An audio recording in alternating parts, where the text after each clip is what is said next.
Okay, Doctor, welcome back to our show. It's my pleasure to be here. Wonderful. We're always pleased to have you with us. Thank you. Yeah. Now, today we want to talk about what I call democracy 101 for Nigeria. Okay. So we've just completed the presidential election.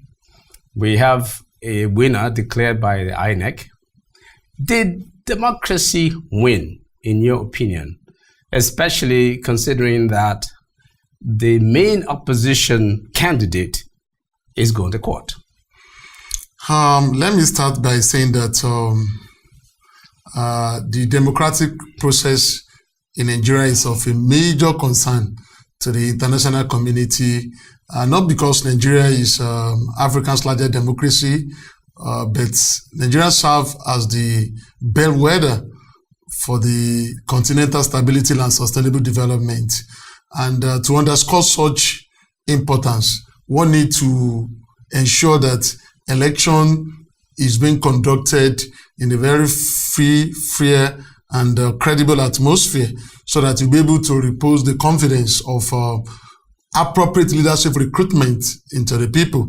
As a matter of fact, the 2019 presidential election had come and gone, and it has actually recorded another critical and defining moment in the Nigerian socio-political history.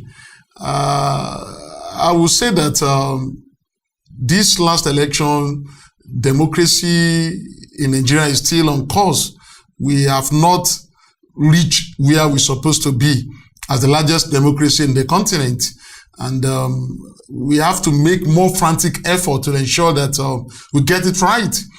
Considering what happened in 2015 when we held a very relatively credible, free and fair election.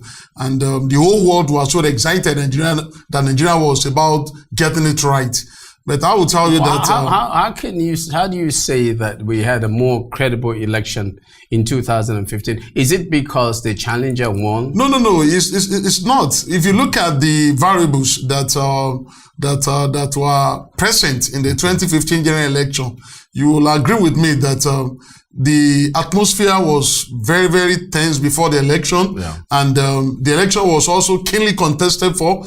And the process was very credible. It was free and fair. I guess then, according to the international observers' comments.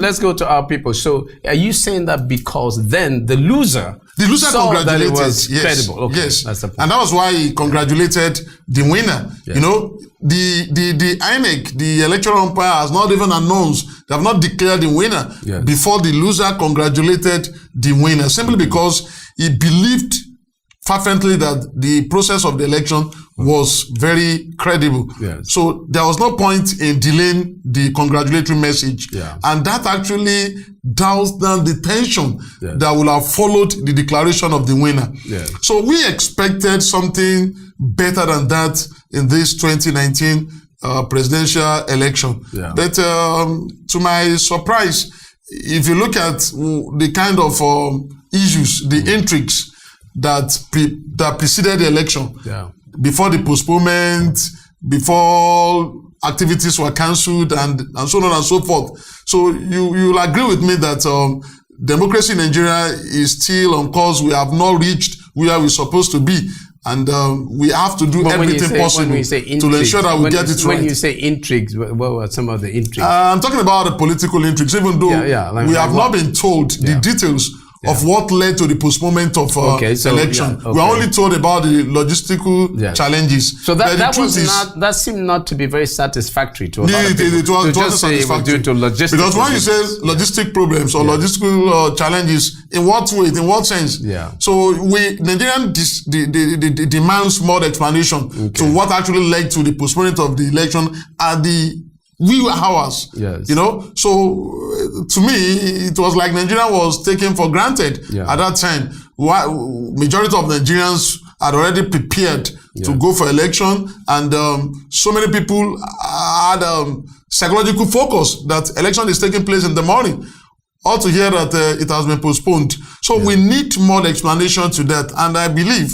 INEC chairman, Professor Mahmoud Yakub, promised to give all the detail after the election. Maybe he was trying to avoid all sorts of probably he will. But to speculations. Go on here, how important is voting to the process of democracy? Very, very important. In fact, election is indispensable in every democratic setting. Okay. So the election is central to the whole essence of democracy.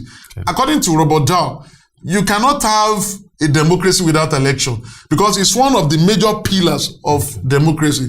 If you don't get your election very appropriately right, it will be very difficult for you to be referred to as a democratic society. Okay. So I am of the opinion that we need to revisit our electoral act, our electoral processes in Nigeria. We need to ensure that we have a very credible, free and fair election if actually we want to be recognized and be reckoned with in the continent as the largest democracy. Is it the electoral act that will make the electoral process credible?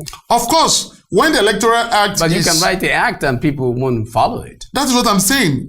But let's have the appropriate electoral act in place, and at the same time, let's do everything possible to ensure that we have credible people of integrity at the aims of affairs of INEC. You know, when you have people who are very competent, who are very prudent in managing the fund given to the electoral management body, I believe we'll be able to get it right. Because what happened, look at what happened there. Professor Jega didn't do any magic when it's come to managing the electoral process. The way that manner he did it, Professor Jega in 2015, 2015 election. It wasn't a magic. Okay. It was what he called administrative competence. And in a political parlance, we call it administrative acumen. For any individual who has been given the opportunity to carry out a specific assignment, Jega was given the responsibility alongside with authority, and he was able to deliver for Nigerians, and that's what earned him international recognition. I was expecting the current INEC chairman to do the same, and unfortunately, what we saw in the last election was not satisfactory. It can't even be compared with what we'll experience in 2015. So I'm expecting all the stakeholders to sit down and try to onboard INEC. Okay, then, Doctor, as an expert in this area, yep. We've been doing this now since 1999, if we come to this dispensation. Yep. So how come we're still struggling with card readers? We're struggling with ballot snatching, ballot paper snatching. We're struggling with ballot boxes missing. We're hearing reports of all kinds of political turmoil and the rest. Political issues all these surrounding elections. Hey, are we making, and one of the reasons we're calling this Democracy 101 is that we have not mastered these kinds of things yet. Yes. So why have we not mastered? Why have we not come to a point where by now we would have had an election and the main challenger would say, okay, I think I truly lost. Why haven't we got to that point? Yes.